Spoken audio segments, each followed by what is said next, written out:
What is up, guys? Skinny Deputy here with another video. Today I wanted to go through kind of an updated everyday carry video. So I know I made one a couple years back that basically just went through what off-duty law enforcement carries on a daily basis. So we'll go ahead and get started. Obviously, I've got my phone that I carry pretty much everywhere. I have got my Kershaw, I believe it's the Swerve. I'll have to double check that, but this one has been great. It's got a spring assisted, basically, I don't know what you call it, but a push in the back, and it helps open it.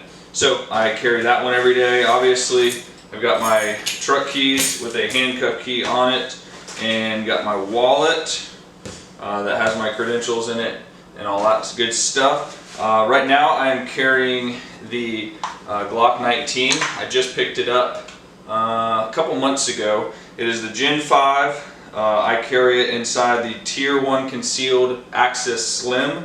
I have had nothing but great things with the Tier 1 Concealed Access Slim. That's what I used to carry my Smith & Wesson Shield in. But I kind of wanted to upgrade guns and carry a Glock that took the same magazines as my duty weapon, so I can have the same exact double stack 9mm across the board, so I can have magazines in my truck, in my patrol car, all that good stuff, and I can use them for training. Makes that a lot easier. But this thing has been nothing but a dream to carry, especially with the upgraded Tier 1 Concealed Access Slim that I also picked up a couple months ago. This is, I think, their second generation, and it has been incredible.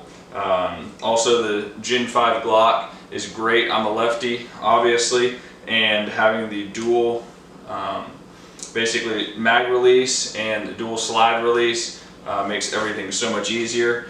So got that. I carry the 511 Rigger belt, R-I-G-G-E-R, and it has been great. One thing I tell people about the belt test is if you can hold it out and it doesn't droop, like I'll show you on this one, you just need a good solid belt like this where you can hold it out and it doesn't droop down, and it's not, it's basically just sturdy. So it's a very sturdy material, but also flexible enough to be able to handle carrying a firearm, and decently heavy firearm. It's a bigger one, but definitely not a subcompact or anything.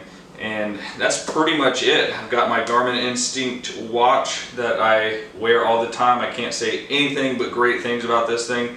The battery life is like 14 days. I only have to charge it every once in a while. I never have to take it off. Waterproof, all that great stuff. I can bang it on things, especially in law enforcement. I get into fights and it gets smashed up against concrete walls and really doesn't have any scratches on it, and can't say anything but great things about it. So if y'all have any questions about anything that I put in my everyday carry, it is March here in Florida, still pretty warm, and so I'm wearing shorts and a t-shirt, and so I'm not wearing a whole lot of extra tourniquets and ankle medical kits and all that craziness that you can probably get away with up north, but it's still hot here, so I kind of keep it minimalist, but what the necessary things that I need to carry is what I carry. So if y'all have any questions, put those in the comments down below. I'll put a couple of links to things that I mentioned here in the description below. As always, y'all stay safe and have a great year.